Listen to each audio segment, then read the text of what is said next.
Ready to supercharge your spreadsheets with AI? Let's install Claude and Genspark directly inside Excel. Note that Claude for Excel requires a paid Claude plan, while Genspark gives you 100 free credits every day to get started.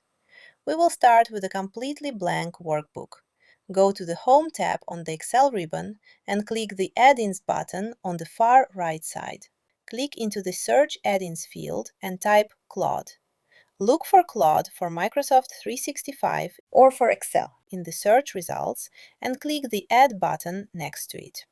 A side panel for Claude will open on the right side of your screen. Click the Sign Up button inside that panel. Excel will show a verification code and a Continue in Browser button. Click Continue in Browser to finish signing up. Now let's install Genspark. Click the Add-ins button on the Home ribbon again. Clear your previous search and type Genspark. Locate Genspark for Excel in the results and click Add. The Genspark side panel will replace the Claude panel on the right. Click the Sign In to Genspark button. The panel will display Waiting for authorization and automatically open your web browser so you can log in to your Genspark AI workspace. Let me know in the comments if it worked for you.